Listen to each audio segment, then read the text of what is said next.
Je termine avec ce passage-là. C'est dans Hébreux chapitre 6, au verset 4.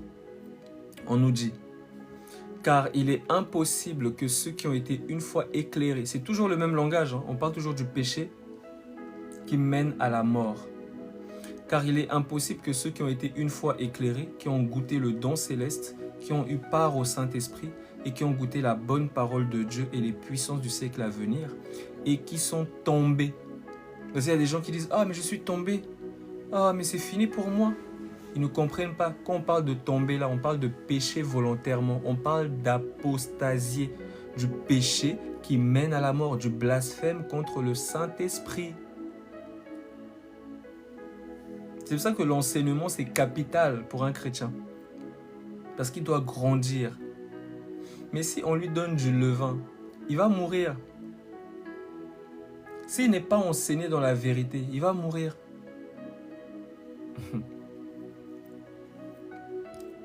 Et qui sont tombés, soient encore renouvelés et amenés à la repentance, puisqu'ils crucifient pour leur part le Fils de Dieu et l'exposent à l'ignominie. Même langage que dans Hébreux 10. Hébreux 6, Hébreux 10, c'est la même chose. N'abandonnons pas notre assemblée. Car si quelqu'un pêche volontairement, il n'y a plus de sacrifice. C'est la même chose qu'il est en train de dire. Donc, il y a beaucoup de gens qui ne savent pas c'est quoi le péché. Lorsque le Saint-Esprit viendra, il convaincra le monde en ce qui concerne le péché. Donc, le chrétien doit savoir c'est quoi le péché. S'il ne sait pas c'est quoi le péché, il va être ballotté par Satan. Satan va jouer avec tes émotions, tes pensées. 2 secondes, je vais juste ouvrir mon beau-frère. Ouais, t'es là? Vas-y, je pense que...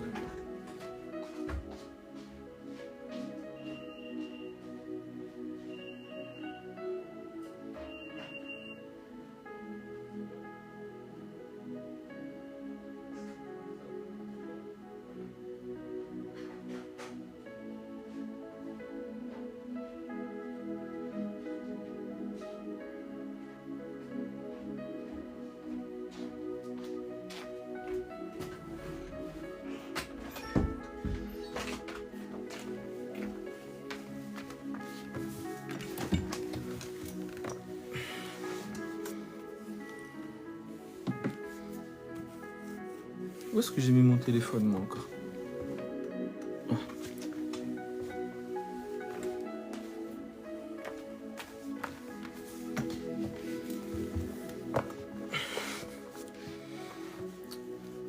Donc, voilà un peu. Donc, je répète. Et qui ont... Donc, je répète, hein, Hébreux 6, verset 4. Car il est impossible que ceux qui ont été une fois éclairés, qui ont goûté le don céleste, qui ont eu part au Saint-Esprit, qui ont goûté la parole de Dieu et les puissances du siècle à venir, et qui sont tombés, sont encore renouvelés et amenés à la repentance. Puisqu'ils crucifient pour leur part le Fils de Dieu et l'exposent à l'ignominie. Donc c'est impossible, car il est impossible que ceux, je répète, hein, car il est impossible que ceux qui ont été une fois éclairés, donc ils ont connu la vérité, qui ont goûté le don céleste, qui ont eu part au Saint-Esprit, oui, ils avaient le Saint-Esprit, oui, qui ont goûté la bonne parole de Dieu et les puissances du siècle à venir, et qui sont tombés. Donc ils ont apostasé, ils ont renié la foi. Ils ont renié le Seigneur, comme Saül. Parce que tu peux renier même avec tes œuvres. Tu montres que tu n'en as plus rien à faire de Dieu. Tu n'attends plus rien de lui. C'est pour ça qu'on nous dit qu'il y a 2 serviteurs. Il y a le serviteur qui donne la nourriture au temps convenable, qui prend soin des brebis, etc. Et il y a le méchant serviteur qui dit en son cœur: ah, le maître tarde à venir, et qui se met à frapper ses compagnons. Lorsque le maître viendra, il va couper ce serviteur en 2 et jeter sa part dans les ténèbres.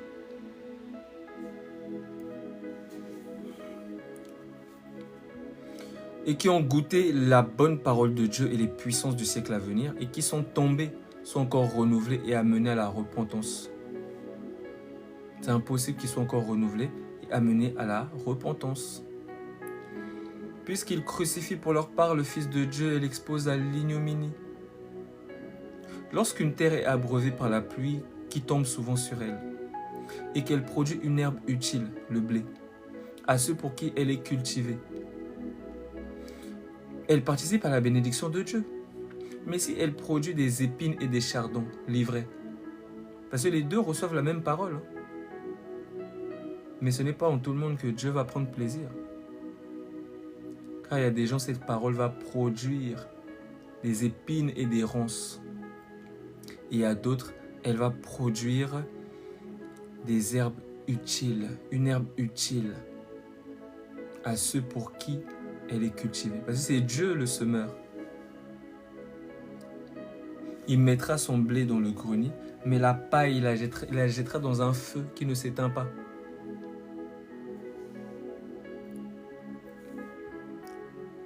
Lorsqu'une terre est abreuvée par la pluie qui tombe souvent sur elle et qu'elle produit une herbe utile à ceux pour qui elle est cultivée, elle participe à la bénédiction de Dieu. Mais si elle produit des épines et des chardons, elle est réprouvée et près d'être maudite. Et on finit par y mettre le feu. C'est ce qui attend les rebelles. Le feu. Quoique nous parlions ainsi, bien-aimés, nous attendons pour ce qui vous concerne, le blé, des choses meilleures et favorables au salut. Car le seul moyen pour être sauvé, c'est de conserver la foi. Car Dieu n'est pas injuste pour oublier votre travail et l'amour que vous avez montré pour son nom, ayant rendu et rendant encore des services aux saints. Vous rendez des services aux saints. Le blé.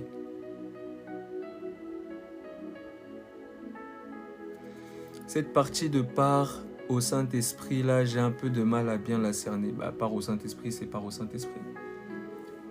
Quand tu as part au Saint-Esprit, tu reçois le Saint-Esprit.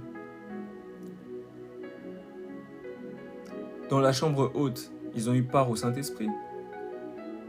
Lorsque Pierre prêchait la parole, Corneille et toute sa maison ont eu part au Saint-Esprit.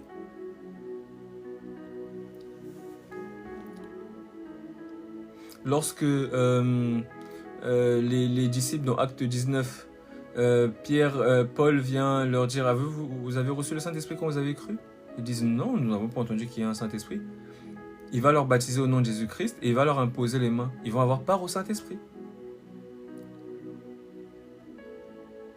Donc tu peux avoir part au Saint-Esprit, mais ensuite tu choisis délibérément d'apostasier.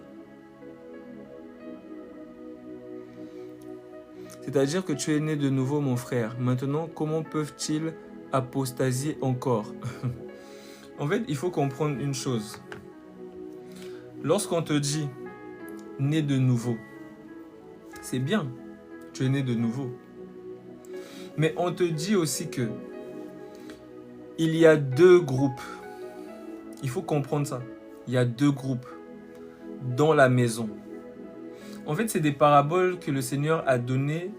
Il parle tantôt d'une manière, tantôt d'une autre. Je prends ça vite fait. Je pense que c'est dans Matthieu 22. Il te montre ces choses. On te dit dans Matthieu 22, verset 1. Jésus, prenant la parole, leur parla de nouveau en parabole. Et il leur dit, « Le royaume des cieux est semblable à un roi qui fit des noces pour son fils. » Il fait une fête. Il fait une fête pour son fils. C'est une parabole, donc il y a des réalités à comprendre. Le royaume des cieux est semblable à un roi qui fit des noces pour son fils. Il envoya ses serviteurs appeler ceux qui étaient invités aux noces. Mais ils ne voulurent pas venir. Ils ne voulurent pas venir. Il envoya encore d'autres serviteurs en disant, « Dites aux conviés, voici j'ai préparé mon festin, mes bœufs et mes bêtes grasses sont tués, tout est prêt, venez aux noces. » Mais sans s'inquiéter de l'invitation, ils s'en allèrent, celui-ci à son champ, celui-ci à son trafic. Il est venu vers les siens. Les siens ne l'ont pas reçu. Ils sont partis à leur trafic, l'un à son champ, Israël. Et les autres se saisirent des serviteurs, les outragèrent et les tuèrent. Le roi fut irrité, il envoya ses troupes, fit périr ses meurtriers et brûla leur ville. Alors il dit à ses serviteurs, « Les noces sont prêtes. » Mais les conviés n'en étaient pas dignes. Israël n'était pas digne. J'ai invité Vashti. Elle a dit, c'est pas mon problème. Allez donc dans les carrefours chercher Esther. Allez donc dans les carrefours et appelez aux noces tous ceux que vous trouverez. Ses serviteurs allèrent dans les chemins, rassemblèrent tous ceux qu'ils trouvèrent méchants et bons. Et la salle des noces fut pleine de convives. La salle de noces, c'est ça qu'on appelle le royaume des cieux, l'église. On est d'accord, on continue. Le roi entra pour voir ceux qui étaient à table. Il n'est pas bon de prendre le pain des enfants et de le donner aux petits chiens. Mais les chiens mangent les miettes qui tombent de la table du roi. Je dresse une table en face de mes adversaires. La table est devenue pour eux un filet, un piège. Donc la table là, c'est toujours Christ, c'est là où on mange. On se restaure. On mange la bonne nourriture. Donc il vient voir ceux qui étaient à table. Il entra pour voir ceux qui étaient à table. Il aperçut là un homme qui n'avait pas revêtu un habit de noces. Livré. Il est nu. Pourquoi? Parce qu'il apostasie. C'est comme si, en fait, quand tu apostasies, quand tu renonces à Christ, c'est comme si tu enlèves ton habit. Je ne sais pas comment expliquer. Tu enlèves ton habit parce que tu es, en fait, le péché, c'est ça la nudité. Je te conseille d'acheter de moi de l'or éprouvé par le feu, afin que tu sois riche, des vêtements blancs, afin que tu sois vêtu et que la honte de ta nudité ne paraisse point. Donc, la nudité, là, c'est le péché. On est d'accord. Maintenant, quand tu crois en Jésus-Christ, tu es revêtu de Christ. C'est ce qu'on te dit dans Galates chapitre 3. Attendez, je vous dis ça. Tac.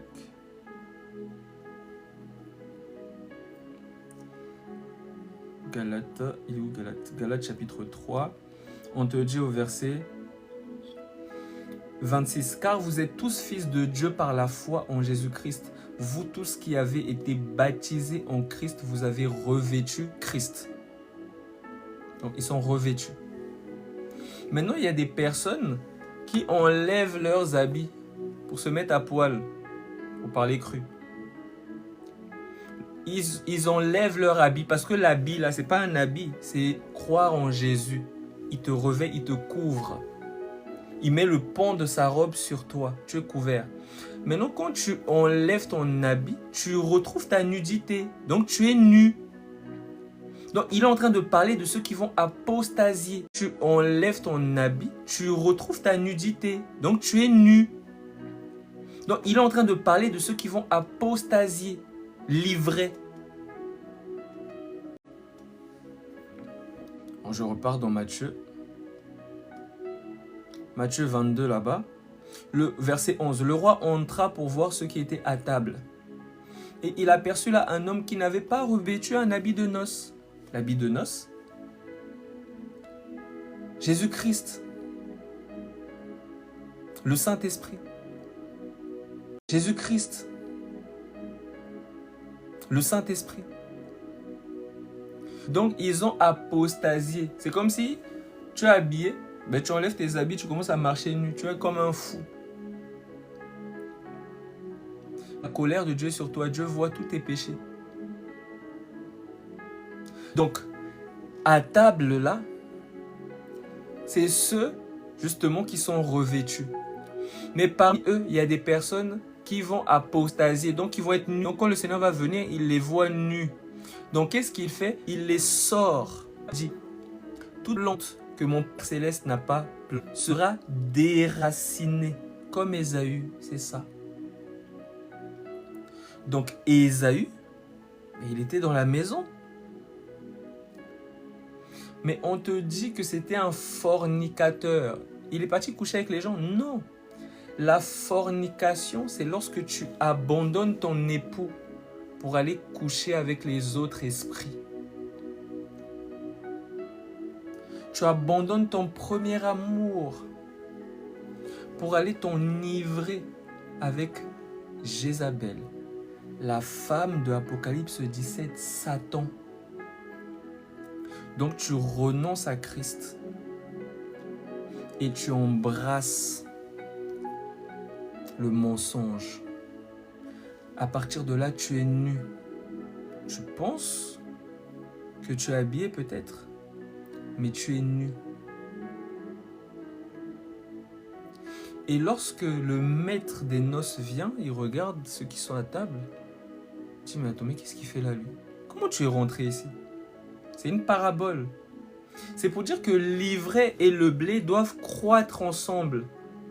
Mais c'est Dieu qui va faire le tri. Voilà pourquoi personne n'a chassé Judas. Judas est parti lui-même. C'est Dieu qui l'a chassé. Il est parti de lui-même. Personne n'a chassé Judas. Personne. Il est parti lui-même se tuer. C'est-à-dire renoncer à la vie.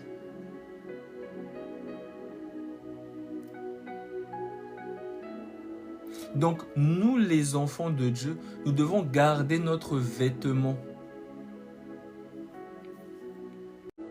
Donc, nous les enfants de Dieu, nous devons garder notre vêtement. Ben oui, parce que ce sont ses fils. Je vais prendre le temps de parler sur eux. T'inquiète, j'ai pas fini de parler sur ces sorciers-là. Parce que c'est des fils de la rébellion. La rébellion n'a pas commencé sur la terre. Leur condamnation, elle a été écrite depuis. Ils se sont rebellés avec Satan. Et beaucoup sont entrés dans le monde. C'est eux qu'on appelle des hommes de renom. On te dit que les fils de Dieu ont couché avec les filles du monde, en gros. Et ça a fait des néphilim, des géants qui étaient des hommes de renom. Donc, les gens, ils pensent que c'était des anges, des esprits qui sont venus coucher. Non. Non. On est en train de parler, justement, de l'ivraie. Parce que de Adam et Ève peut sortir le blé. De Adam et Ève peut sortir le blé, l'ivraie. Adam et Ève, Abel, Caïn. Saül, David. Jésus, Judas Iscariote. Jacob,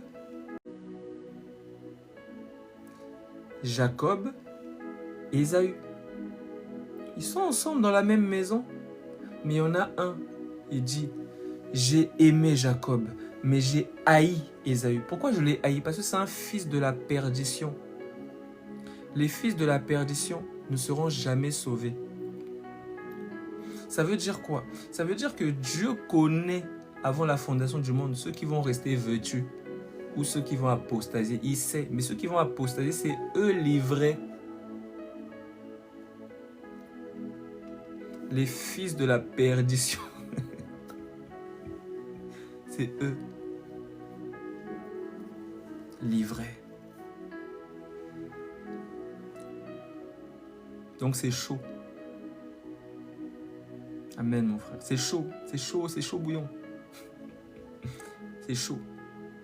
Ils sont entrés dans le monde, nous dit la prophétie. Et le Seigneur nous prévient contre eux.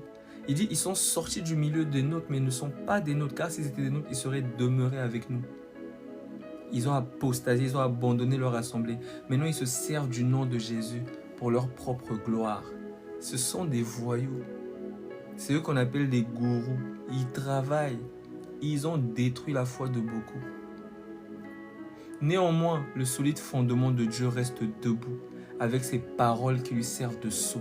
Le Seigneur connaît ceux qui lui appartiennent, et quiconque prononce le nom du Seigneur, qu'il s'éloigne de l'iniquité. Parce que l'ivraie va s'attacher à l'iniquité. Donc le Seigneur doit faire la différence entre ceux qui le servent et ceux qui ne le servent pas. 1 Jean 3.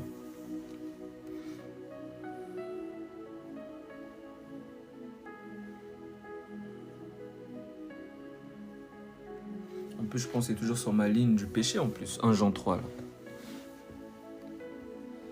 Je vais même commencer au verset 4. Quiconque pêche transgresse la loi.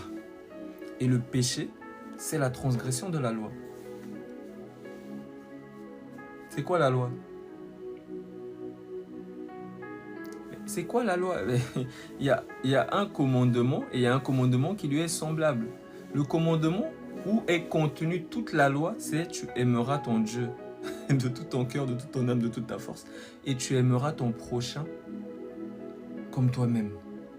Et le deuxième commandement est semblable au premier. C'est-à-dire le prochain, c'est Dieu. Donc... ah, le Saint-Esprit, il est bon. Il révèle des choses dans les fins des temps, là, c'est chaud. C'est-à-dire, plus il révèle, plus il donne la clairvoyance sur les Écritures, plus c'est chaud. Ça veut dire que l'Antéchrist va bientôt paraître. Tu dois vite travailler, aller dormir.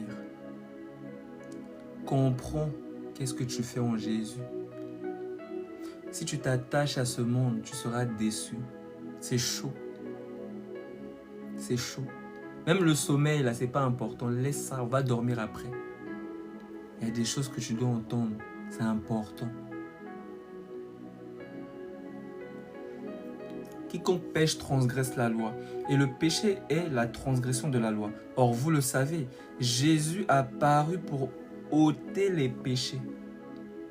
Et il n'y a point en lui, il n'y a plus de condamnation pour ceux qui sont en Jésus-Christ. Il n'y a pas de péché, il n'y a point de péché en lui. En lui, il n'y a pas de péché. Hors de lui, c'est péché. Péché volontaire. Quiconque demeure en lui ne pêche pas. Ben oui, il ne pêche pas. En Jésus, on ne pêche pas. Si quelqu'un te dit qu'en Jésus tu pêches, tu lui dis, ben non. Tu parles de quel péché? Parce qu'il y a le péché qui mène à la mort et le péché qui ne mène pas à la mort. Si tu me parles du péché qui mène à la mort, si tu me dis que je vais aller en enfer, que je pêche, je vais aller en enfer, mais tu mens, tu es le diable, tu es le père du mensonge. Parce qu'en Jésus, je ne commets pas le péché qui mène à la mort. Comment tu peux me condamner? Mais qui me condamnera? Qui m'accusera? C'est-à-dire que c'est Satan qui est derrière toi, parce que c'est Satan qui accuse les enfants de Dieu. Qui leur dit si tu pêches, tu vas aller en enfer. Mais non, Jésus, on ne pêche pas. C'est ce que j'ai expliqué. J'espère que je vais pouvoir mettre ça sur YouTube, parce que je vais écrire le péché. Ça sera le titre. Le péché. Il faudra que les gens puissent écouter pour comprendre. Mais c'est quoi le péché? Parce qu'il y a le péché qui mène à la mort et le péché qui ne mène pas à la mort. De quoi parlez-vous? Et à qui parlez-vous? Parce que quelqu'un qui n'est pas dans le Seigneur, même quand il respire, là, il est dans le péché. Donc tu ne peux pas lui dire, oh, si tu fumes, tu vas aller en enfer. Non, dis-lui que tu vas aller en enfer parce que tu ne crois pas en Jésus. Même si tu fumes là, même si tu voles, même si tu tues, ça ne change rien parce que ce qui va te mener en enfer, c'est parce que tu ne crois pas en Jésus. Mais toi, tu veux lui faire croire qu'il va être sauvé quand il va abandonner la cigarette ou quand il va arrêter la fornication. Mais tu es un voyou, tu combats l'évangile. Tu ne te rends même pas compte parce que tu n'es pas enseigné. Donc tu vas crier, oh, si tu n'arrêtes pas la cigarette, tu vas en enfer. Oh, toi, voyou, sorcier, marabout. Ah oui, c'est des voyous, c'est des grands voyous ces gens-là, franchement. Je sais pas c'est qui les a envoyés, mais c'est pas mon Dieu. Hein. Mon Dieu, il n'envoie pas des voyous.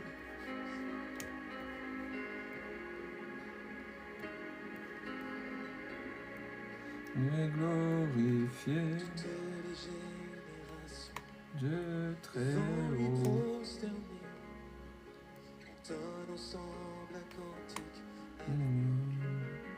J'aime bien cette louange, mais bon, c'est pas le moment. Donc, je disais, Jésus est apparu pour ôter les péchés, il n'y a point en lui de péché. Quiconque demeure en lui ne pêche point. Quiconque pêche ne l'a pas vu et ne l'a pas connu. C'est ce qu'il disait dans 1 Jean 1. Je lis ça vite fait. On a lu ça au début, hein, pour ceux qui étaient là. 1 Jean chapitre 1. Il dit, au verset 6, « Si nous disons que nous sommes en communion avec lui et que nous marchions dans les ténèbres, nous mentons et nous ne pratiquons pas la vérité. » Parce que nous ne sommes pas en Jésus. Donc même si vous nous dites que nous sommes en communion avec lui, nous mentons. Parce que c'est en lui qu'on est dans la lumière. Mais si on est hors de lui, mais on dit Jésus, on est dans les ténèbres.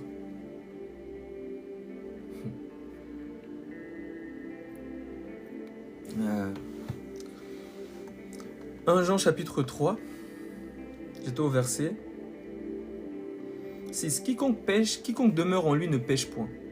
Quiconque demeure en lui ne pêche point. Mais quiconque abandonne son assemblée, il a péché. C'est pour ça que c'est très très... En fait, si Dieu ne te fait pas grâce, tu vas faire des grosses bêtises. Si Dieu ne te fait pas grâce, c'est chaud. Parce que tu dois entendre des gens qui doivent te prêcher la clarté des Écritures. Sinon, c'est le bazar. Tu vas faire n'importe quoi, tu vas prêcher n'importe quoi et tu vas emmener... Donc, tu seras un aveugle qui va emmener d'autres aveugles dans une fosse incroyable. Incroyable, la fosse.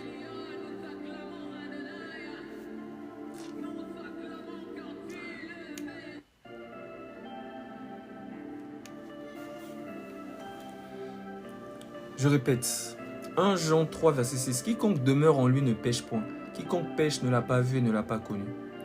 Petits enfants, que personne ne vous séduise. Petits enfants, je vous écris parce que vos péchés sont pardonnés à cause de son nom. Donc là, il dit, petits enfants, que personne ne vous séduise. Celui qui pratique la justice est juste comme lui-même est juste. Celui qui pratique la justice est juste comme lui-même est juste. En fait, il faut comprendre une chose. La justice, là, on l'accomplit à quel moment? Parce que le seul qui pratique la justice, le seul qui se sanctifie, c'est une entité. Lorsque tu es dans cette entité, tu accomplis toute la loi. Parce que si tu n'accomplis pas toute la loi, tu ne peux pas être sauvé. Si ta justice ne dépasse pas celle des pharisiens, tu ne peux pas être sauvé. Donc, il faut que tu viennes habiter dans le parfait, celui qui a accompli toute la loi.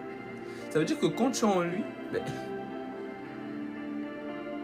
tout est accompli. C'est pour ça qu'on te dit, je lis ça vite fait, je reviens dans 1 Jean 3. Non, c'était une bonne question ça, parce que je pensais que j'avais fini sur le péché, mais je n'ai pas fini. Apocalypse 22.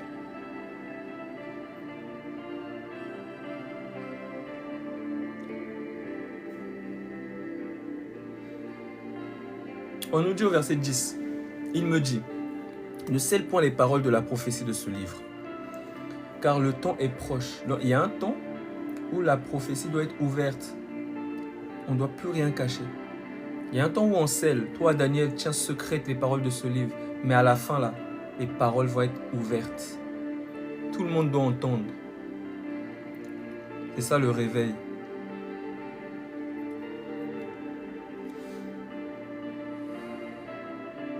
Car le temps est proche. Verset 11. Que celui qui est injuste se souille encore.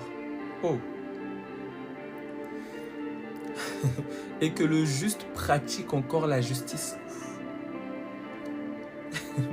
Attendez, je relis encore. Verset 11. Que celui qui est injuste soit encore injuste. Que celui qui est souillé se souille encore. Et que le juste pratique encore la justice. Et que celui qui est saint se sanctifie encore. On te parle de deux entités. On te parle de deux prédicateurs. On te parle de deux avocats. Il y a un avocat, il se souille. Il se souille. Il n'accepte pas la vérité. Il ne peut pas se tenir dans la vérité. Voilà pourquoi ses fils, eux aussi, ne peuvent pas se tenir dans la vérité. Tôt ou tard, ils vont apostasier.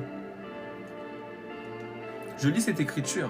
Ah, j'ai trop de choses à lire. Ah, Seigneur, ça vient en foule, en pagaille. Ouh là là, ouh là là, ouh là là. Trop de versets. Ouh là là. C'est chaud là. Jean chapitre 8. Là, je suis obligé d'ouvrir plein de pages là dans ma Bible. Jean chapitre 8.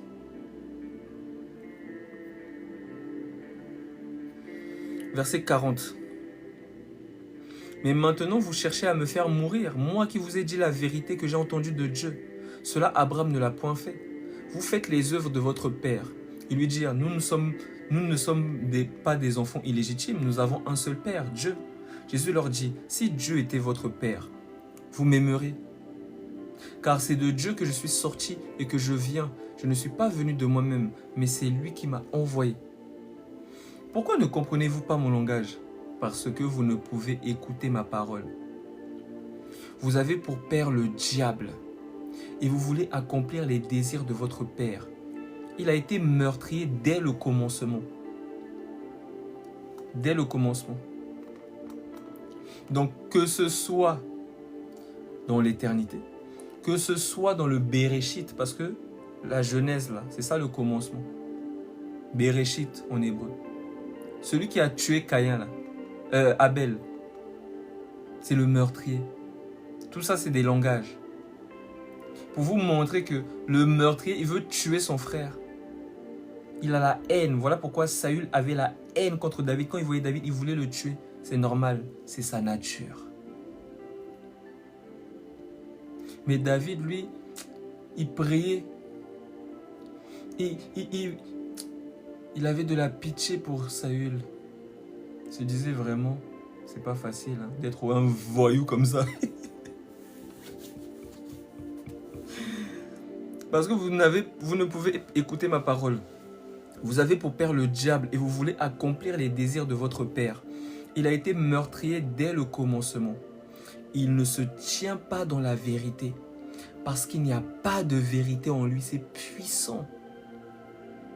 Lorsqu'il profère le mensonge, il parle de son propre fond, car il est menteur et le père du mensonge. Voilà pourquoi ces enfants sont des menteurs. Si vous ne faites pas attention, ils vont vous séduire, car ils ont reçu la bouche, comme leur père. Il y a la bouche de l'iniquité qui vient séduire les nations. Et il y a la bouche du Saint-Esprit. Je vous donnerai une sagesse, une bouche à laquelle aucun de vos adversaires ne pourra résister ni contredire. Il a un cortège de mensonges en lui. C'est même plus un sac. C'est un puits sans fond. Il ne fait que mentir. C'est-à-dire même quand il prend les Écritures, c'est pour tordre. Il va te dire, mais Jésus-Christ est mort à la croix pour que tu sois riche. C'est écrit. Alors tu dois être riche, comme Aaron. Il parle de son propre fond. Il dit, mais attends, il est écrit, saute, car il a ordonné à ses anges de te porter, afin que ton pied ne heurte pas une pierre. Il parle de son propre fond, tout ce qu'il veut dans son cœur. C'est égorger, tuer, détruire, dépouiller, voler. C'est un voyou. C'est le père des voyous. Il a beaucoup d'enfants. Hein. Oh là là, il a plein d'enfants. C'est chaud. Il a plein d'enfants, ce sont tous des voyous. Des marabouts, des sorciers, des gourous. Qu'est-ce qu'ils aiment escroquer? Qu'est-ce qu'ils aiment dépouiller? Qu'est-ce qu'ils aiment coucher avec les frères, les sœurs, les enfants? Ils aiment ça. Ils aiment, c'est les daddy. Les daddy. Ils aiment qu'on les appelle daddy. Ouais, c'est des daddy. Ils sont comme, comment il s'appelle? P. Diddy là. Lui aussi, il aimait qu'on l'appelle daddy. Ouais. Oui, ils aiment les enfants. Oui, ils aiment les enfants. Oui. Ils aiment les enfants. Ils aiment les enfants. Parce que Satan tord les Écritures. Il va te dire, il est écrit, laissez venir à moi les petits enfants. Alors vous devez souiller les enfants. Vous voyez, la pensée, il parle de son propre fond. Il vient toujours pour tordre. Donc il va dire à ses sbires, à ses ouvriers, souillez les enfants. Couchez même avec eux. Voilà pourquoi vous allez voir des prêtres, voilà, il y a des problèmes pédophiliques. Ah, voilà. C'est la parole qui a été tordue.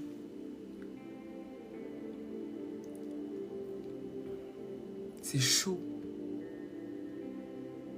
c'est très chaud. C'est parce que comme j'ai un visage qui est tranquille, tu vois, je souris, les gens, ils pensent que je fais des blagues. Non. Moi, c'est parce que je suis dans le repos, c'est pour ça que je rigole. Mais en réalité, c'est chaud. Je vous dis la vérité. Moi, c'est parce que je suis dans le repos. Je veux dire, dans le repos, voilà, on est dans le repos, bon. On fait ce qu'on nous dit de faire, on parle seulement. Mais on est dans le repos, on se repose de nos œuvres. Mais si tu n'es pas dans le repos, je te dis, c'est chaud. Tu dois prendre ton baptême. Que ce soit eau, que ce soit esprit haut, tu dois prendre ton baptême. Tu dois fuir la colère à venir. C'est chaud.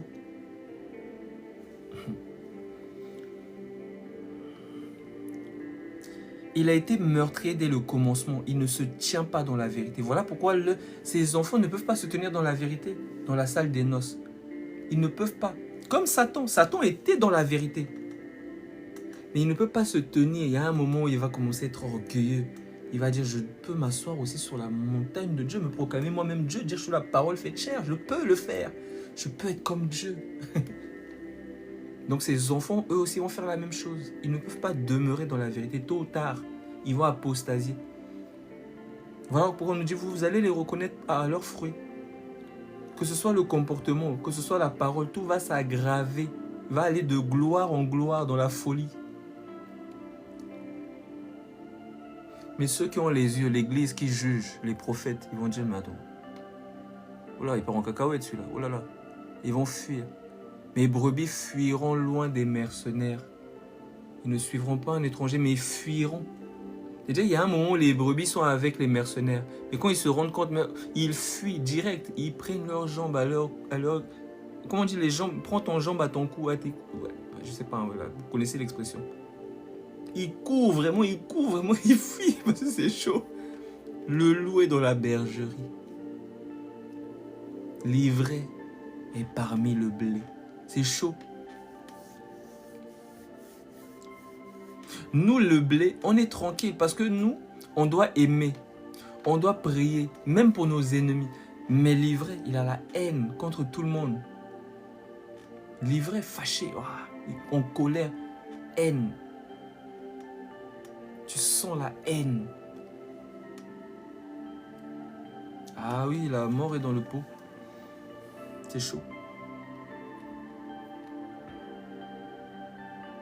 Apocalypse 22, donc j'étais au verset.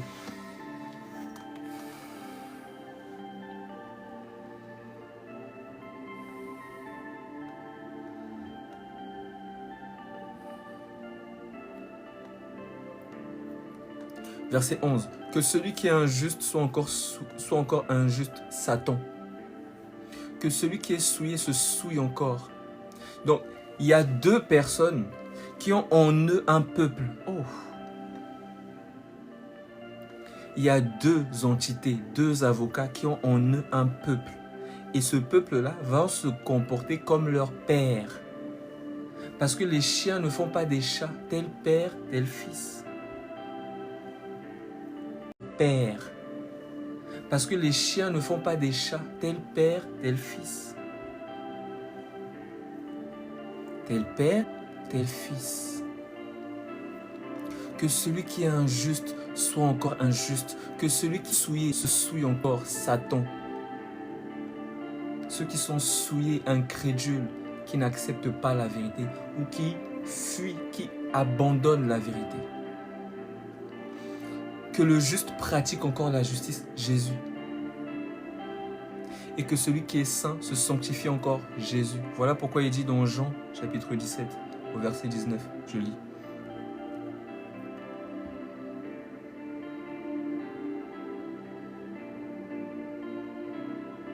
Jean chapitre 17. Je commence au verset 17. Sanctifie-les par ta vérité. Ta parole est la vérité. Qu'est-ce qui nous sanctifie? C'est la vérité. La vérité, c'est une entité. Voilà pourquoi il dit au verset 19. Et je me sanctifie moi-même pour eux, afin qu'eux aussi soient sanctifiés par la vérité. Oh! Que celui qui est saint se sanctifie encore. Jésus. Et tous ceux qui sont en eux, ils sont saints, ils se sanctifient davantage. Oh, alléluia.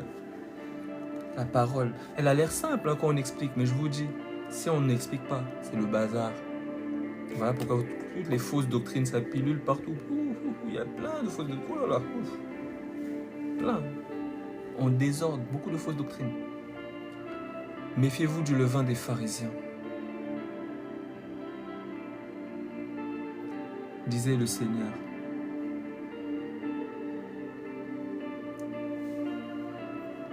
Ça, moi, j'ai souci. Quand les brebis, elles entendent des choses, je dis, moi, il n'y a pas de souci, vous pouvez aller écouter partout. Mais s'il vous plaît, scannez. Scannez à la lumière des Écritures. Vous devez être mature pour pouvoir scanner ce que vous entendez. Ou bien vous venez poser des questions. On va vous montrer. Parce que c'est chaud dehors, c'est chaud, c'est le bazar.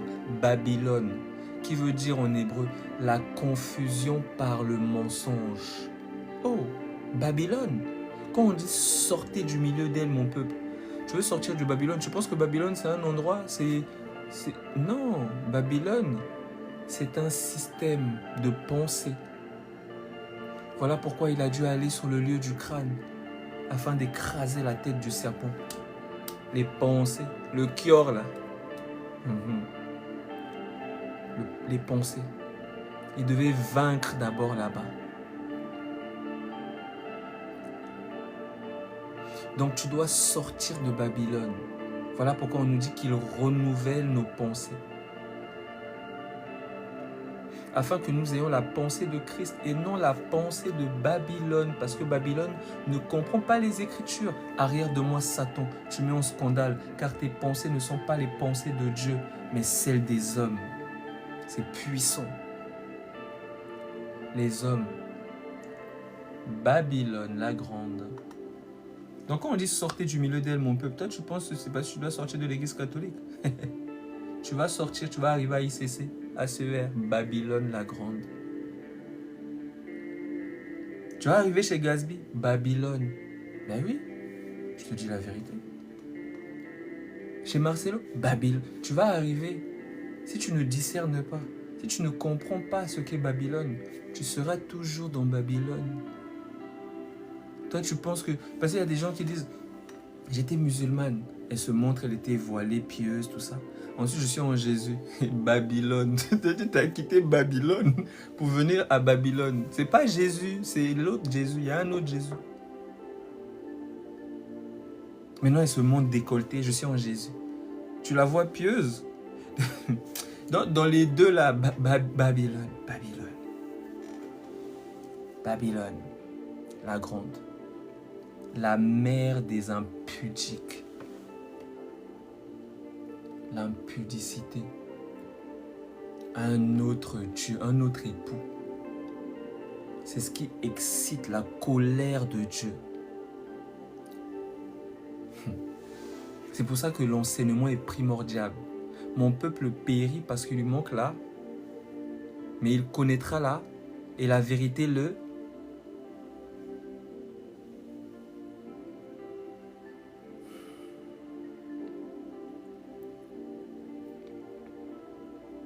On repart dans 1 Jean 3 là-bas. On était au verset... verset 7. Petits enfants, que personne ne vous séduise. Celui qui pratique la justice est juste, comme lui-même est juste. Donc tous ceux qui sont en lui pratiquent la justice. Celui qui pêche est du diable. De quel péché on parle? Je pense que maintenant, voilà, vous comprenez les choses. Celui qui pêche est du diable, car le diable pêche dès le commencement. Alléluia! Dès le commencement, il pêche. Il renie la vie, il apostasie, il quitte, il abandonne son assemblée, lui et tous ses potes. Il a emporté le tiers des anges. Il a abandonné son assemblée. L'assemblée des premiers-nés. Donc, les gens pensent que l'assemblée, c'est un groupe WhatsApp, c'est un bâtiment ou c'est auprès d'un homme. L'assemblée, c'est de marcher dans le système de pensée du royaume céleste. Mais quand tu quittes ça, tu es dans une autre assemblée. Tu es rentré dans la tour de Babylone. Alors ta fin, c'est que Dieu va venir et va vous... Ah, vous avez tous un même langage de voyous, je vais tous vous détruire. Le feu va vous consumer. Bande de voyous. Le feu vous attend, oh là là. Moi, je vais vous regarder. Hein. Avec la nuit, on va vous regarder brûler. Il n'y aura pas de miséricorde. Je vais vous regarder. Sans brancher. Oui, c'est votre partage. C'est ce qui vous attend. Si vous ne vous repentez pas. 1 Jean 3, verset 8. Celui qui pêche est du diable, car le diable pêche dès le commencement. Le Fils de Dieu a paru afin de détruire les œuvres du diable. Ben oui, c'est ce qu'il a fait. L'œuvre de la croix, il a paru pour détruire les œuvres du diable. Dire quand tu crois en ce qu'il a fait pour toi, l'évangile, la bonne nouvelle, ben tu entres justement dans ce salut. Tu es crucifié avec lui. Car il a paru pour détruire les œuvres du diable. Quiconque est né de Dieu ne pratique pas le péché volontaire.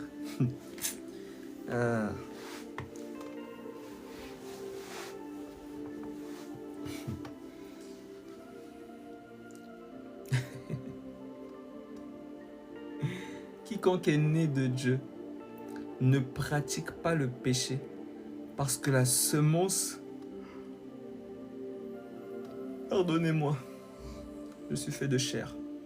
Quiconque est né de Dieu ne pratique pas le péché parce que la semence de Dieu demeure en lui. La semence de Dieu demeure en lui. Quiconque est né de Dieu. Quand tu es né de Dieu, mais tu ne peux pas pécher. Pourquoi? Parce que, est-ce que c'est par tes œuvres que tu ne pêches pas? Non, on te dit, quiconque est né de Dieu ne pratique pas le péché. Parce que les gens, ils pensent pratiquer le péché, là, c'est, oh, bon, là, je vais aller pécher. Ils ne comprennent même pas ni ce qu'ils disent, ni ce qu'ils enseignent.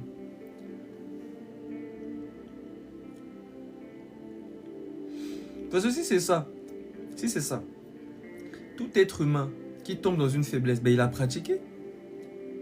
Parce que c'est d'abord venu dans ses pensées, il a mûri ça, ensuite il est tombé dedans, donc il a pratiqué. Donc c'est l'enfer qui l'attend, selon tous ces voyous. Mais eux-mêmes, ils ne vous disent pas qu'ils pêchent. Mais ils ne sont jamais en enfer, c'est sûr, c'est toujours vous qui allez en enfer. Mais ces voyous-là, ils sont au paradis. Quiconque est né de Dieu ne pratique pas le péché. Parce que la semence de Dieu demeure en lui. Donc, la femme à la perte de sang, elle perd le sang. Elle est en train de mourir. Elle est dans ses péchés. Elle touche le pan de la robe et une force sort de Jésus. Rentre en elle. C'est la semence de Dieu. Le Saint-Esprit. À partir de là, elle est justifiée. À partir de là, finish. Plus de perte de sang. Elle ne pêche plus. Elle est justifiée. Parce que la semence de Dieu habite en elle. Elle porte un enfant.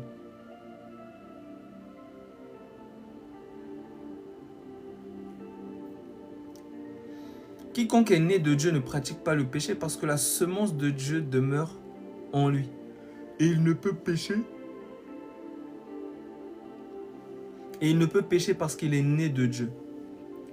C'est la même chose que vous retrouvez, Genèse 39, avec Judas et Tamar. Je prends ça en rapide. Hein. Tamar, qu'est-ce qu'elle va faire? Elle va pécher. Elle va coucher avec son beau-père. elle va recevoir la semence du Père en elle. Et quand les gens vont apprendre ça, ils vont arriver pour la tuer. Mais elle va dire, allez donner. Parce que c'est Judas, hein? C'est Judas qui l'a enceinté. Donc Judas, quand il vient pour détruire, là, il faut lui dire, Judas, oh Judas, le lion là, allez lui dire, demander à qui appartient ce cordon, ce bâton là. Allez lui demander. Et quand Judas va voir, il va dire, ah ouais, je lui ai donné ma semence, je ne peux pas la toucher. Ce qui te garde, c'est ta foi, la semence du Père. Voilà pourquoi vous voyez Lot qui couche avec ses 2 filles. Il donne sa semence à Israël et aux nations, ces 2 femmes qui ne font qu'une seule. Parce que les gens qui sont dans la chair disent, mais comment on peut faire ça? Ils ne comprennent pas qu'on est en train de leur parler des réalités. Ce sont des paraboles. Le Seigneur a pris la vie de certaines personnes pour donner des profondeurs sur ce qui attend les hommes. Donc toi, tu vois Jonas qui entre dans le poisson, tu te dis, il a eu un coup de bol, hein, on l'a sorti du poisson. Ouais. Alors qu'on te parle de la mort et de la résurrection du roi des rois.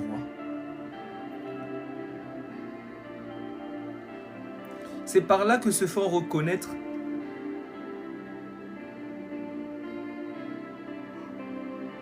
1 Jean chapitre 3 verset 10 ». C'est par là que se font reconnaître les enfants de Dieu et les enfants du diable. Les enfants de Dieu et les enfants du diable. Donc celui qui pêche, c'est un enfant du diable. Parce qu'il a abandonné son assemblée. Celui qui ne pêche pas, c'est un enfant de Dieu. Parce que la semence de Dieu demeure. Elle ne sort pas, elle demeure en lui. Et lui, il demeure en elle.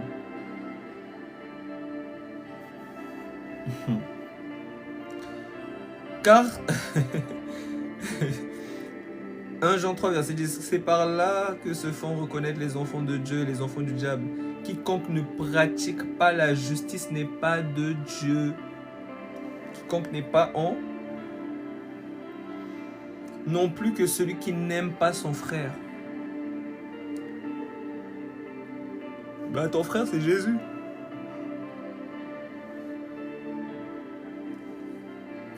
Ton frère, ta soeur, c'est Jésus. Parce que la semence de Dieu habite en elle.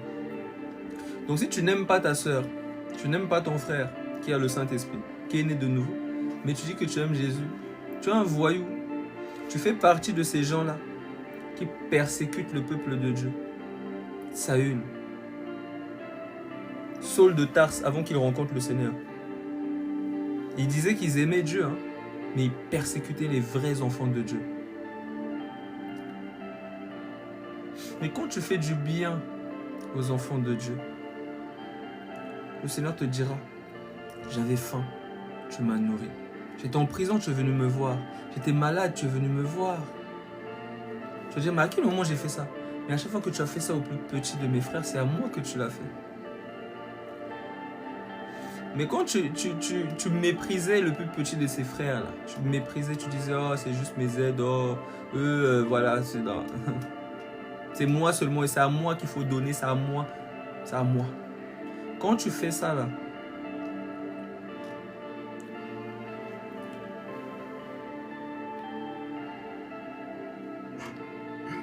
ce corps. Quiconque ne pratique pas la justice n'est pas de Dieu, non plus que celui qui n'aime pas son frère. Car ce qui vous a été annoncé et ce que vous avez entendu dès le commencement, c'est que nous devons nous aimer les uns les autres et ne pas ressembler à Caïn, qui était du malin et qui tua son frère. Oui, c'est un fils de la perdition. Il persécute son frère. C'est ce que l'apôtre Paul te dit dans un autre langage. Je prends ça vite fait et on va terminer. Galates chapitre 4, et il te dit ça, c'est tellement profond. Je prends directement la fin. Il dit, verset 28, « Pour vous, frères, comme Isaac, vous êtes enfants de la promesse. Et de même qu'alors celui qui était né selon la chair persécutait celui qui était né selon l'esprit. Ainsi en est-il encore maintenant. Mais que dit l'Écriture? Chasse l'esclave livré et son fils, car le fils de l'esclave n'héritera pas avec le fils de la femme libre. C'est pourquoi, frères, nous ne sommes pas enfants de l'esclave, mais de la femme libre. Donc, les enfants de la chair persécutent toujours les enfants de l'esprit, de la promesse. Ils persécutent. Tôt ou tard, ils vont montrer leur nature. Ils vont commencer à te persécuter.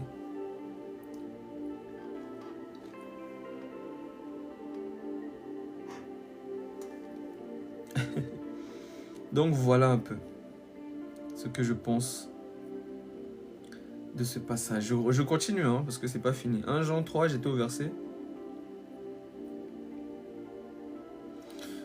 Au verset 11. Car ce qui vous a été annoncé, ce que vous avez entendu dès le commencement, c'est que nous devons nous aimer les uns les autres et ne pas ressembler à Caïn qui était du malin, fils de la perdition, et qui tua son frère. C'est ça qui a montré. Il n'a pas aimé son frère, Jésus.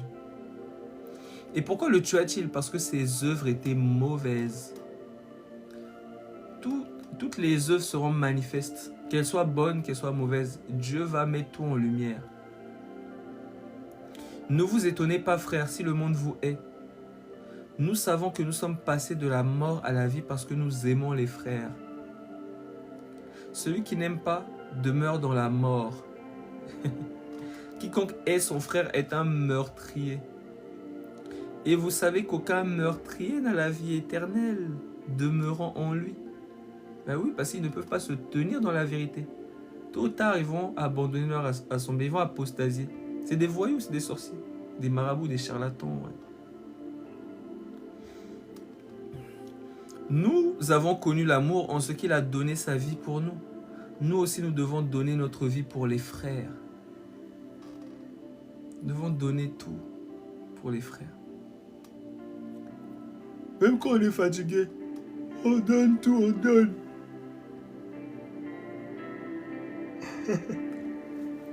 Si quelqu'un possède les biens du monde et que voyant son frère dans le besoin, il lui ferme ses entrailles, comment l'amour de Dieu demeure-t-il en lui? Non, son frère a besoin, son frère n'a pas. Lui, il l'a, mais il ferme ses entrailles. Il dit, oh, c'est mon argent, c'est à moi.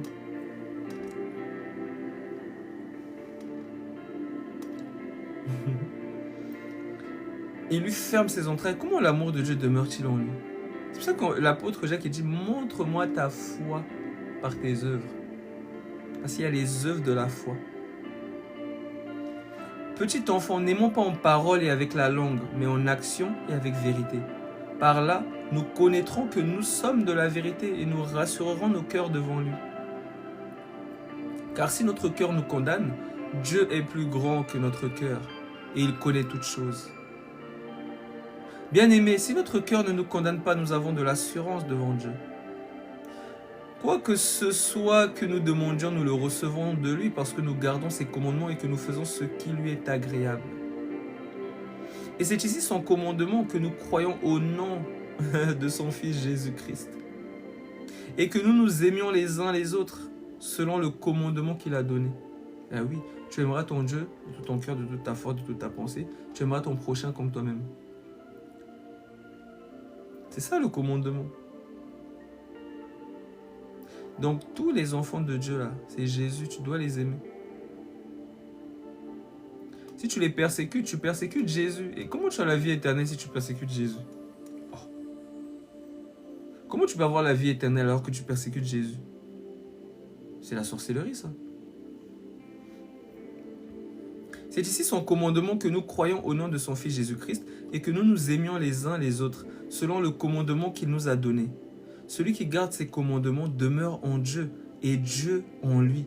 Et nous connaissons qu'il demeure en nous par l'Esprit qu'il nous a donné. Alléluia! La semence de Dieu. Celui qui a la semence de Dieu ne pêche pas.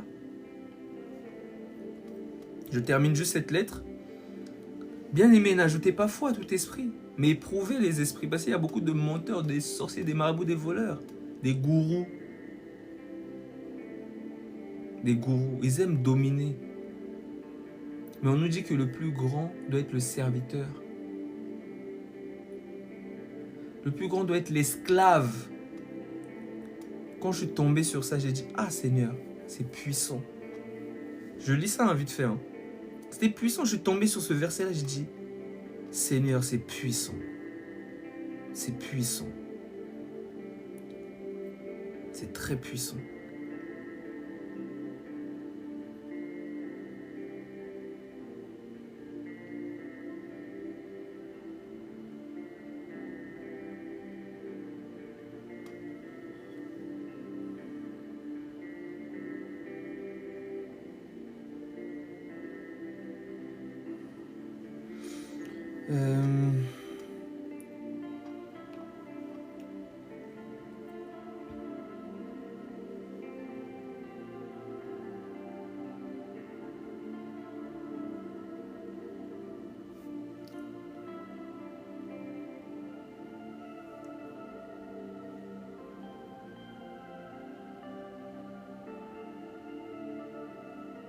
Matthieu chapitre 20.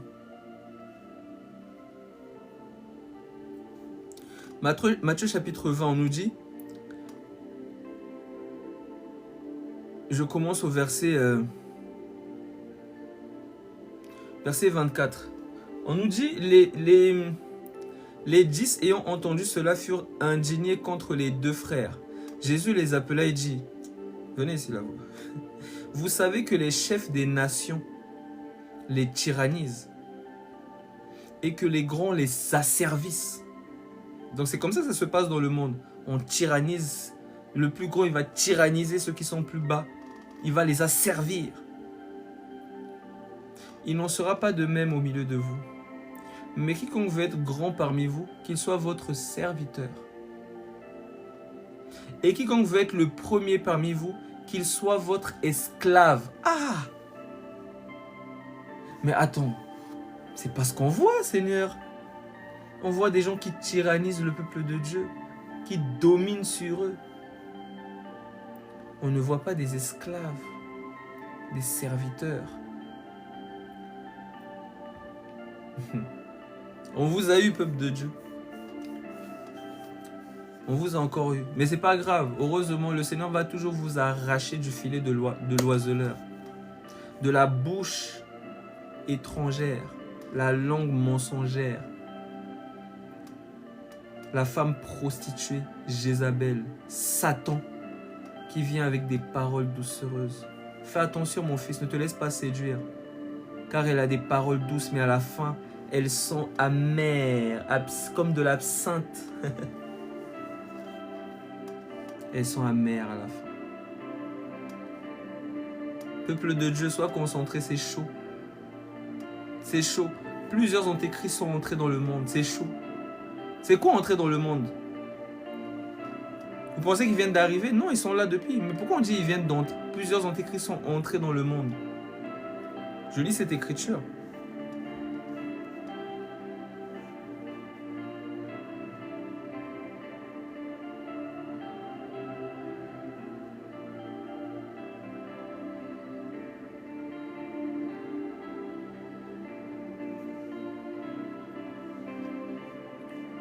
Deux Jean, chapitre 1 au verset 7. Je commence au verset 6. Et l'amour, verset 5. Et maintenant ce que je te demande, Kyria, non comme te prescrivant un commandement nouveau, mais celui que nous avons eu dès le commencement, c'est que nous nous aimions les uns les autres. Voici le commandement des apôtres nous ont prescrit. Et l'amour consiste à marcher selon ses commandements. C'est là le commandement dans lequel vous devez marcher, comme vous l'avez appris dès le commencement. Car plusieurs séducteurs sont entrés dans le monde, qui ne confessent point que Jésus-Christ est venu en chair.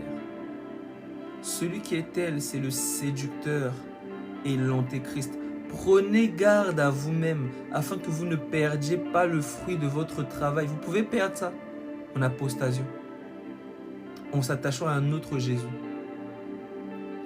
Prenez garde à vous-même afin que vous ne perdiez pas le fruit de votre travail, mais que vous receviez une pleine récompense. Quiconque va plus loin et ne demeure pas dans la doctrine de Christ n'a point Dieu. Celui qui demeure dans cette doctrine a le Père et le Fils. Si quelqu'un vient à vous et n'apporte pas cette doctrine, ne le recevez pas dans votre maison et ne lui dites pas salut. Car celui qui lui dit salut participe à ses mauvaises œuvres. Ces gourous-là, ils ont la marque de la flétrissure dans leur conscience. Car celui qui lui dit salut participe à ses mauvaises œuvres. Quoique juste beaucoup de choses à vous écrire, je n'ai pas voulu le faire avec le papier et l'encre, mais j'espère aller chez vous et vous parler bouche à bouche, afin que notre joie soit parfaite. Les enfants de ta sœur, l'élu te saluent. Je termine la lettre 1 Jean 5, donc j'étais dans 1 Jean 5. Quiconque croit que Jésus est le Christ est né de Dieu. Ah non, j'étais dans 1 Jean 4. On nous dit, bien-aimés, n'ajoutez pas foi à tout esprit, mais éprouvez les esprits pour savoir s'ils sont de Dieu. Car plusieurs faux prophètes sont venus dans le monde. Donc quand on dit ils sont entrés dans le monde, plusieurs séducteurs sont entrés dans le monde, sont venus dans le monde. En fait, ils ont répondu à l'appel.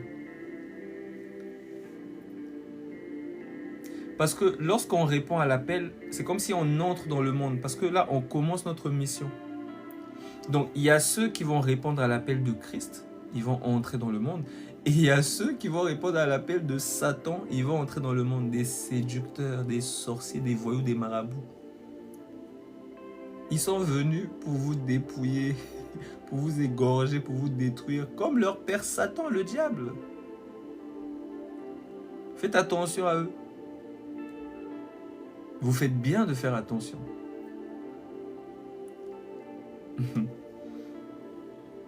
Reconnaissez ceci, à ceci l'Esprit de Dieu. Tout esprit qui confesse Jésus-Christ venu en chair est de Dieu. Et tout esprit qui ne confesse pas Jésus n'est pas de Dieu. C'est celui de l'Antéchrist. Donc, confesser que Jésus-Christ est venu en chair, c'est confesser que le Père se manifeste. Donc, tous ceux qui vous disent que Jésus n'est pas le Père, là déjà reconnaissez l'esprit qui est derrière. Et tout esprit qui ne confesse pas Jésus n'est pas de Dieu. C'est celui de l'Antéchrist dont vous avez appris la venue. Il arrive. L'Église sait que l'Antéchrist doit venir. Mais il y a des gens qui se disent, non, nous on va d'abord partir, ensuite l'Antéchrist va venir. Continuez à attendre. Attendez que votre départ. L'Église sait que l'Antéchrist doit paraître avant le retour du Seigneur. Avant ce que vous appelez l'enlèvement là. Il faut que l'Antéchrist paraisse. Il doit venir. Il doit séduire toute la terre. Nous, on va faire dodo. Vous voyez, ça sera chaud. Ça sera très très chaud. Une persécution telle qu'il n'y en a pas eu auparavant.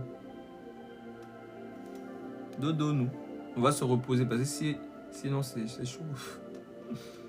Vous, petits enfants, vous êtes de Dieu et vous les avez vaincus. Parce que celui qui est en vous est plus grand que celui qui est dans le monde. Eux, ils sont du monde, c'est pourquoi ils parlent d'après le monde. Et le monde les écoute, c'est pour ça qu'ils ont des fous, ils ont même des millions d'abonnés. Quand ils parlent, il y a 15 000 personnes. Tu vois des gens comme Makoso, ils font des lives, il y a 12 000 personnes, 12K, tout ça, 17K, 20K. Tu dis, waouh, prophétie, la prophétie est vivante. Ils parlent et le monde les écoute. Ils séduisent le cœur des simples.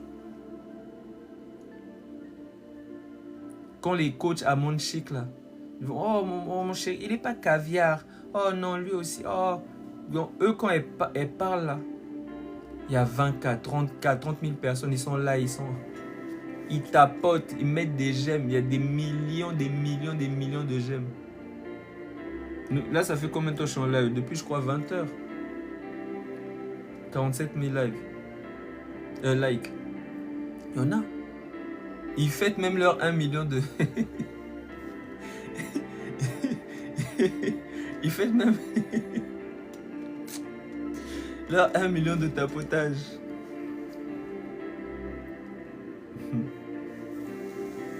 Et ils sont du monde. C'est pourquoi ils parlent d'après le monde et le monde les écoute.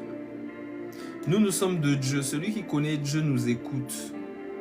Celui qui n'est pas de Dieu ne nous écoute pas. C'est les apôtres. Parce qu'il y a des gens qui vont vous faire croire que eux, quand ils parlent, si tu n'écoutes pas, tu n'es pas de Dieu. C'est des voyous, c'est des sorciers. On parle des apôtres. Le fondement. Eux, ils contredisent les apôtres, mais quand ils parlent, il ne faut pas les écouter. C'est des voyous, c'est des sorciers. Nous, nous sommes de Dieu. Celui qui connaît Dieu nous écoute. Celui qui n'est pas de Dieu ne nous écoute pas. C'est par là que nous connaissons 10 millions de likes. C'est par là que nous connaissons l'esprit de la vérité et l'esprit de l'erreur. Bien-aimés, aimons-nous les uns les autres, car l'amour est de Dieu. Oui, l'amour est de Dieu. Et quiconque aime est né de Dieu et connaît Dieu. Celui qui n'aime pas n'a pas connu Dieu, car Dieu est amour. L'amour de Dieu a été manifesté envers nous en ce que Dieu a envoyé son Fils unique dans le monde, l'Évangile, la bonne nouvelle, afin que nous vivions par lui. Et cet amour consiste non point en ce que nous avons aimé Dieu, mais en ce qu'il nous a aimés et a envoyé son Fils comme victime expiatoire pour nos péchés. Bien-aimés, si Dieu nous a ainsi aimés, nous devons aussi nous aimer les uns les autres. Personne n'a jamais vu Dieu. Si nous nous aimons les uns les autres, Dieu demeure en nous. Et son amour est parfait en nous. Nous connaissons que nous demeurons en lui et qu'il demeure en nous en ce qu'il nous a donné son esprit. Et nous avons vu et nous attestons que le Père a envoyé le Fils comme sauveur du monde. Celui qui confessera que Jésus est le Fils de Dieu, nous savons que le Fils de Dieu, ça veut dire Dieu fait homme. Voilà pourquoi on dit que Satan, c'est le fils de la perdition. La perdition, ce n'est pas un papa. C'est pour dire que celui qui vient perdre les âmes vient en chair. Le fils de la perdition, le fils de Dieu. Dieu fait homme, fils de la perdition fait homme. Celui qui confessera que Jésus est le Fils de Dieu, Dieu demeure en lui. Et lui en Dieu. Et nous avons connu l'amour que Dieu a pour nous. Et nous y avons cru. Alléluia. Dieu est amour, et celui qui demeure dans l'amour demeure en Dieu, et Dieu demeure en lui. Tel il est, tel nous sommes aussi dans ce monde. C'est en cela que l'amour est parfait en nous, afin que nous ayons de l'assurance au jour du jugement. La crainte n'est pas dans l'amour, car la crainte suppose un châtiment. Et celui qui craint n'est pas parfait dans l'amour. Vous allez voir, il y a des gens qui disent « Ah, j'ai rêvé qu'il y a eu l'enlèvement. Ils font des audios, ils sont toujours en train de chouiner. Mais attends, ton époux est en train de venir, pourquoi tu pleures? Tu es bizarre, hein? Tu as des choses à te reprocher ou quoi? On dirait que tu n'es pas parfait. Tu n'es pas parfaite. Parce que ceux qui sont en Dieu sont parfaits. Au contraire, ils attendent. L'église dit Maranatha. L'église dit Jésus vient. Mais toi, quand tu apprends que Jésus vient, tu pleures, tu te réveilles, tu commences à faire des audios de 40 minutes, des vocaux. Tu commences à embêter le monde entier. Ah, repentez-vous. Ben oui, parce que toi aussi, tu dois te repentir, voyou, sorcière. Ben oui, tu dois te repentir. Parce que tu n'es pas dans l'âge, c'est pour ça que tu pleures. Quelqu'un qui apprend que son époux vient. Imagine, tu dois te marier. Tu apprends que ton époux vient, tu commences à pleurer.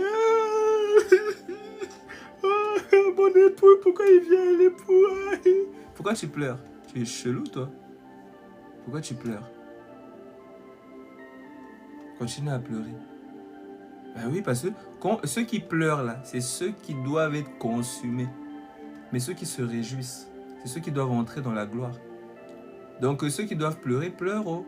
Que ceux qui doivent se réjouir, que ceux qui doivent se réjouissent de l'arrivée du Maître. Parce qu'il vient. Et sa rémunération vient avec lui. Il va rendre à chacun selon ses voies. Ceux qui sont en lui, ils auront des cadeaux par milliers. Ceux qui ne sont pas en lui, il va les châtier. Ils font bien de pleurer. Ils font très bien de pleurer. Pour nous, nous l'aimons parce qu'il nous a aimés le premier. Si quelqu'un dit j'aime Dieu et qu'il haïsse son frère, c'est un menteur. Car celui qui n'aime pas son frère qu'il voit, comment peut-il aimer Dieu qu'il ne voit pas? On en a parlé. Et nous avons de lui ce commandement que celui qui aime Dieu aime aussi son frère.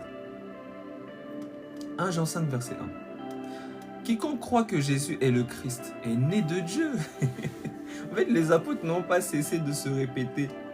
Ils ne cessent de répéter les mêmes choses parce qu'elles sont salutaires pour nous.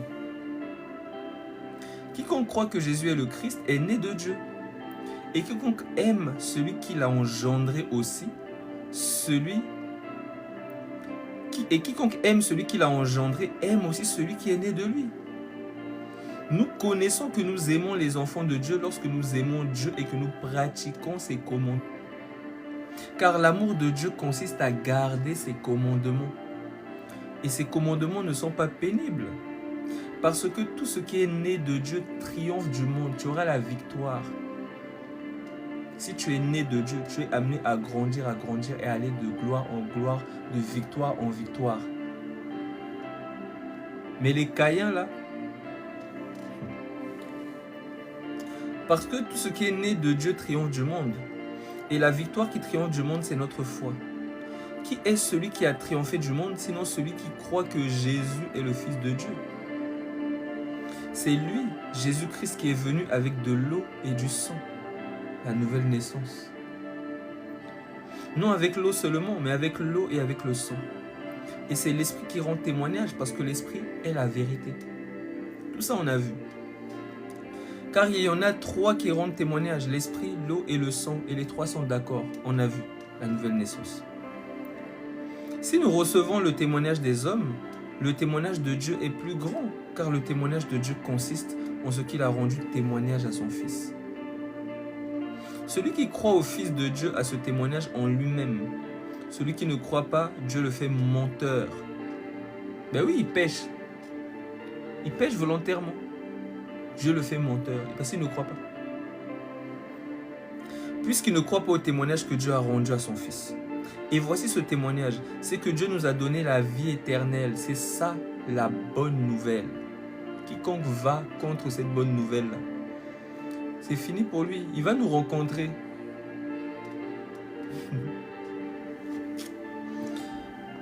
Voici ce témoignage, c'est que Dieu nous a donné la vie éternelle et que cette vie est dans son Fils. Celui qui a le Fils a la vie. Celui qui n'a pas le Fils de Dieu n'a pas la vie.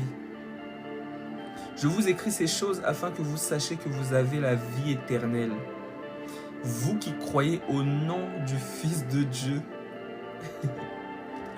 Nous avons auprès de lui cette assurance que si nous demandons quelque chose selon sa volonté, il nous écoute. Et si nous savons qu'il nous écoute, quelque chose que nous demandions, nous savons que nous possédons la chose que nous lui avons demandée. Parce que nous sommes en lui. Si quelqu'un voit son frère commettre un péché qui ne mène point à la mort, qu'il prie. Parce que Dieu ne veut pas qu'il reste dans ce péché-là. Et Dieu donnera la vie à ce frère. Il la donnera à ceux qui commettent un péché qui ne mène point à la mort. Il y a un péché qui mène à la mort, on en a parlé.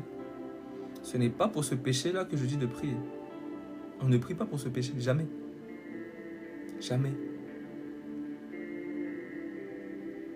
Toute iniquité est un péché. Il y a tel péché qui ne mène pas à la mort. On en a parlé. Nous savons que quiconque est né de Dieu ne pêche point. Nous savons que quiconque est né de Dieu ne pêche point. Nous savons. Mais celui qui est né de Dieu se garde lui-même. Et le malin ne le touche pas. Non, il doit veiller. Il doit veiller. Il doit se garder. Même s'il ne pêche pas. Il doit faire attention à ses voies. Car tout est permis, mais tout n'est pas utile. Nous savons que quiconque est né de Dieu, nous savons, nous l'Église, nous savons. Il parle à l'Église. Hein. Nous l'Église, nous savons que quiconque est né de Dieu ne pêche pas. Nous savons. Les gens ne savent pas. Eux, ils disent, si tu pêches, tu vas en enfer. Nous savons. Nous savons que quiconque est né de Dieu ne pêche point, mais celui qui est né de Dieu se garde lui-même et le malin ne le touche pas. Nous savons que nous sommes nés de Dieu et que le monde entier est sous la puissance du malin. C'est pour ça qu'on te dit que il rôde comme un lion rugissant, cherchant qui va dévorer. Et nous, on doit se garder de lui. Je lis ça vite fait. 1 Pierre 5.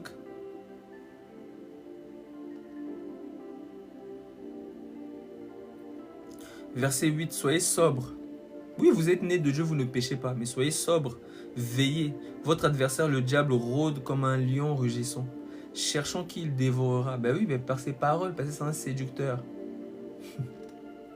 Résistez-lui avec une foi ferme, sachant que les mêmes souffrances sont imposées à vos frères dans le monde. Oui, il n'y a pas que toi qui souffres, tous tes frères dans le monde entier. Parce qu'il y a des gens qui pensent que ils sont les seuls assemblés du monde. C'est eux, ils disent que non, nous sommes la seule assemblée et tout ça. Non.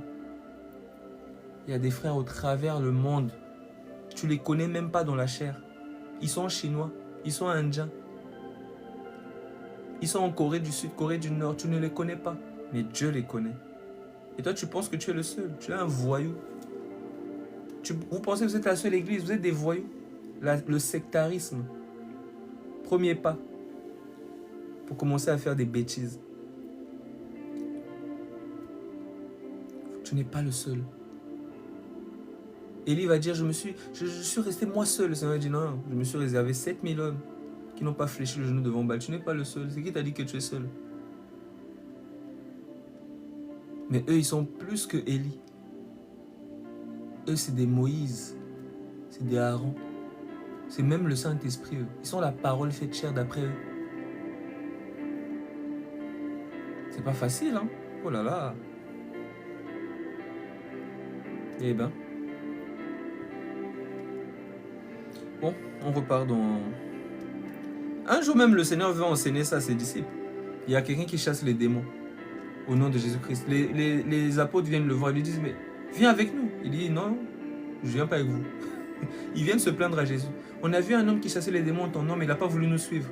Le Seigneur a dit, laissez-le. Pourquoi vous voulez que je vienne forcément dans votre église, soi-disant? Je suis déjà dans l'église. Si j'ai pas envie, je fais ce que je veux, j'ai le droit. Donc c'est pour autant que je vais aller en enfer. Parce que je ne veux pas venir dans ton église le dimanche. Ou dans ton groupe WhatsApp. Mais si toi tu ne veux pas venir dans mon groupe WhatsApp, mais c'est pas ça qui va te donner le salut. Oh. Mais non, bon, pourquoi tu me forces à venir dans ton groupe WhatsApp ou dans ton église si je ne le fais pas, j'ai apostasie. Oh. Mais c'est la sorcellerie. C'est la méchanceté. C'est la voyoucratie. Oui, c'est des voyous, hein. Des brigands, des voleurs, des voyous, des sorciers. Oh là là. Oh là là. 1 Jean 5, verset 18. Nous savons que quiconque est né de Dieu ne pêche point. Mais celui qui est né de Dieu se garde de lui-même et le malin ne le touche pas. Nous savons que nous sommes de Dieu et que le monde entier est sous la puissance du malin. Nous savons aussi que le Fils de Dieu est venu et qu'il nous a donné l'intelligence pour connaître la vérité. L'intelligence, c'est l'Esprit de Dieu qui vient t'ouvrir, qui vient t'enseigner la vérité.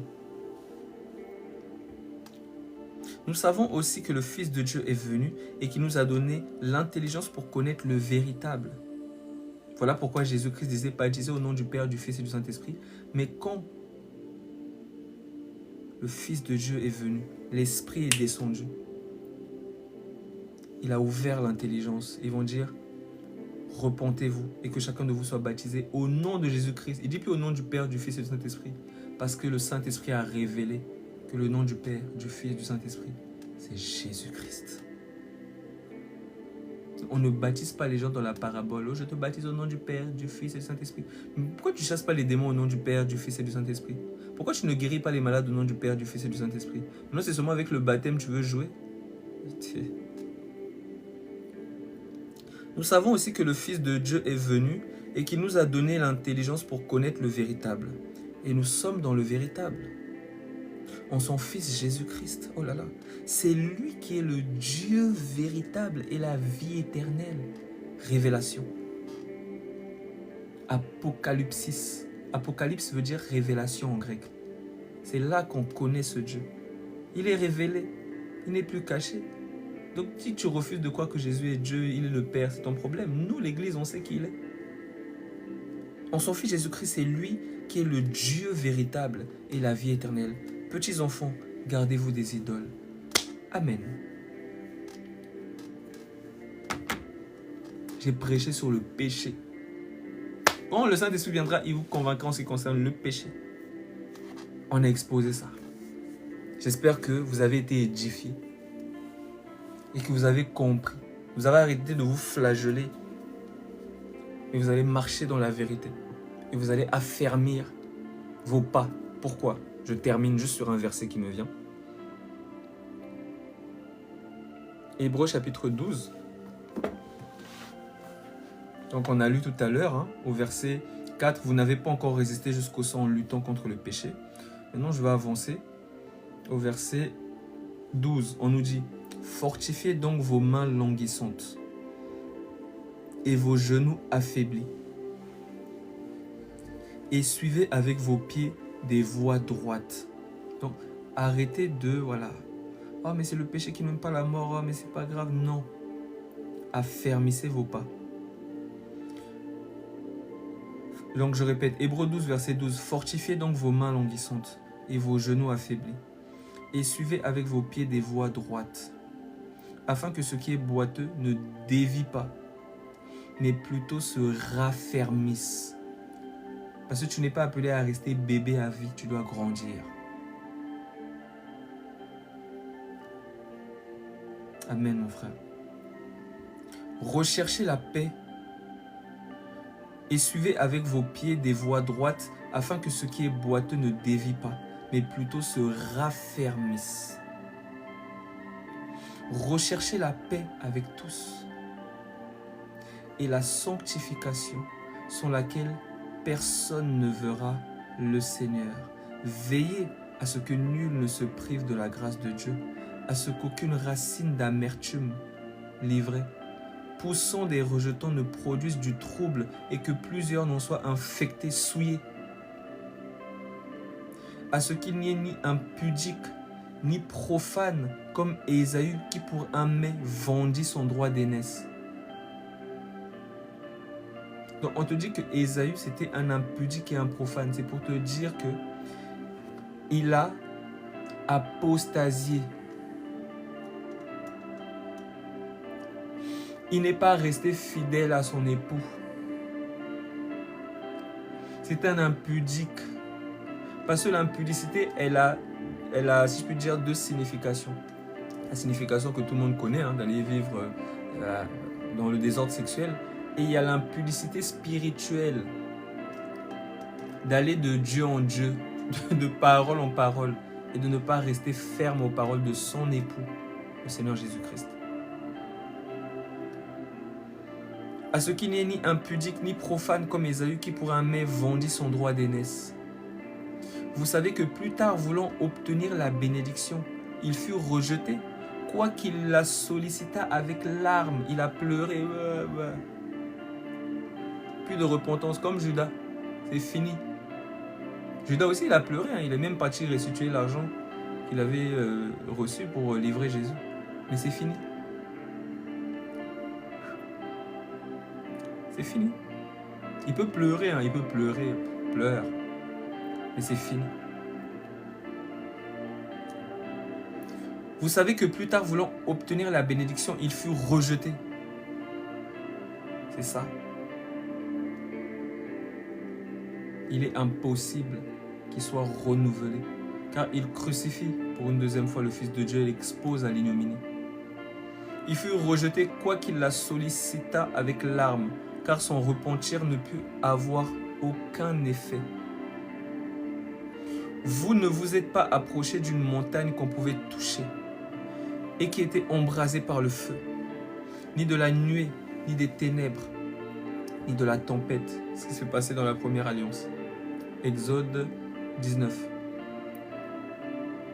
Ni de la nuée, ni des ténèbres, ni de la tempête, ni du retentissement de la trompette, ni du bruit des paroles, tels que ceux qui l'entendirent demandèrent qu'il ne leur fût adressé aucune de plus, car ils ne supportaient pas cette déclaration. Si même une bête touche la montagne, elle sera lapidée. Et ce spectacle était si terrible que Moïse dit, je suis épouvanté. Même Moïse était épouvanté. Et tout tremblant.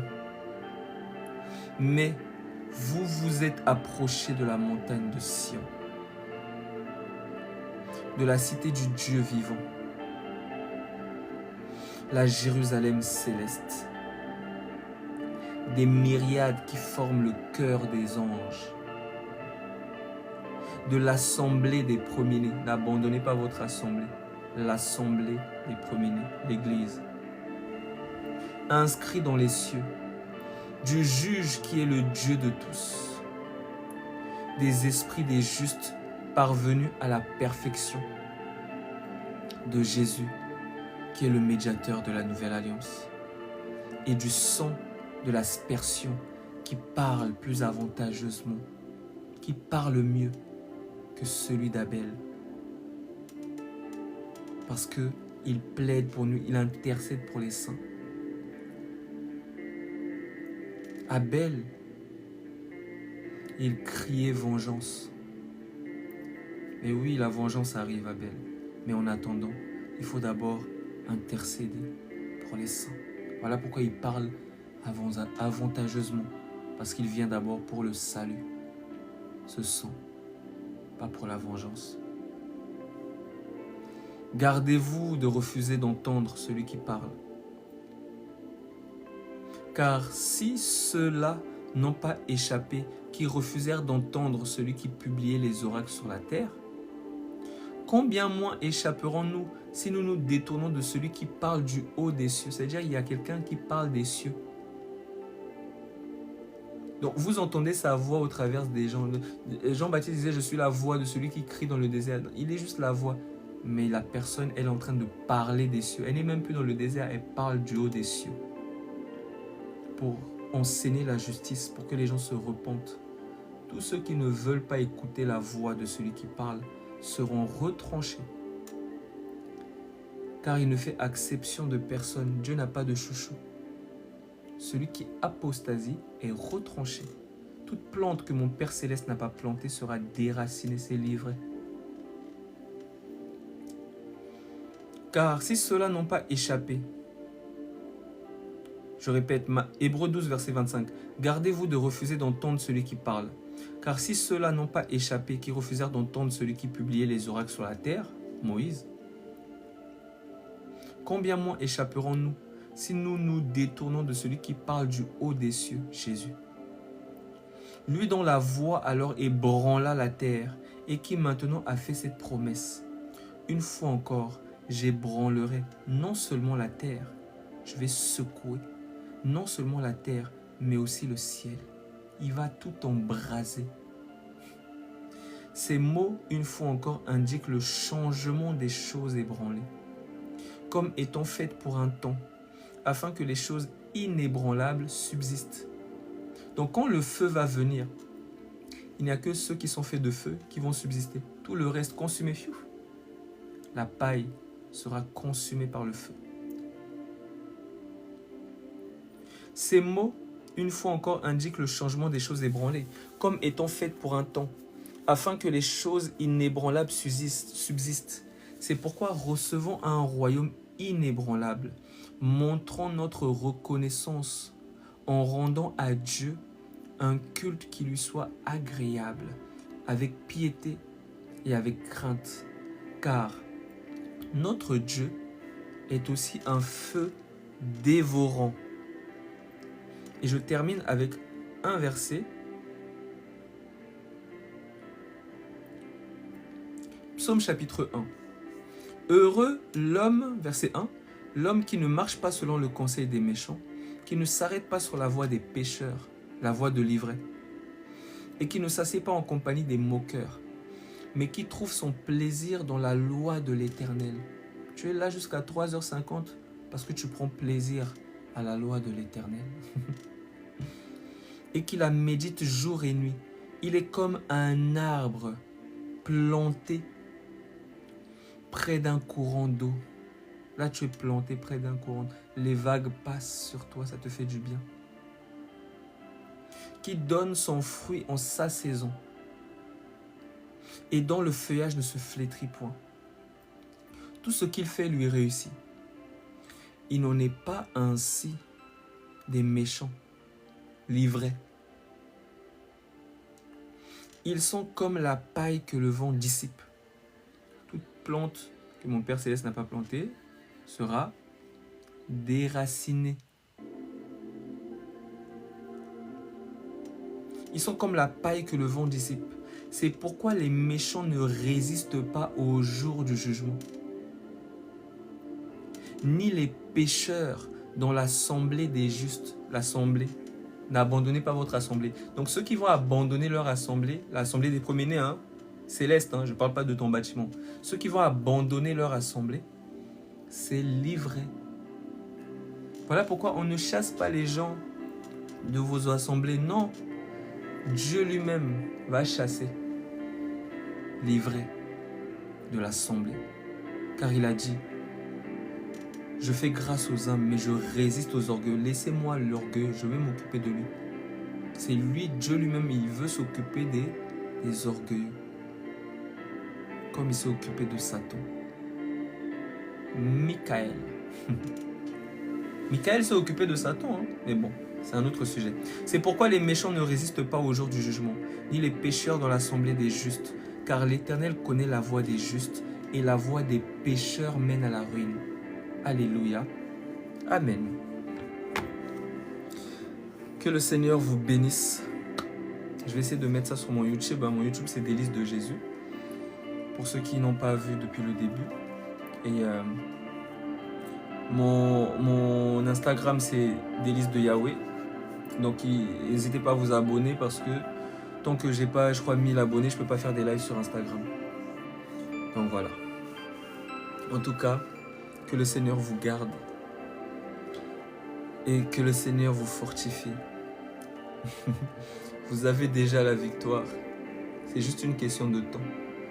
Soyez patient dans l'affliction. Que le Seigneur vous garde. C'était votre frère Délice, un serviteur inutile, un coq. Moi, je chante comme un coq pour avertir les apôtres comme Pierre. Là. Pourquoi quand ils entendent le chant du coq, ils disent « Ah, j'ai renié Jésus » et qu'ils se repentent. Shalom à vous, soyez bénis.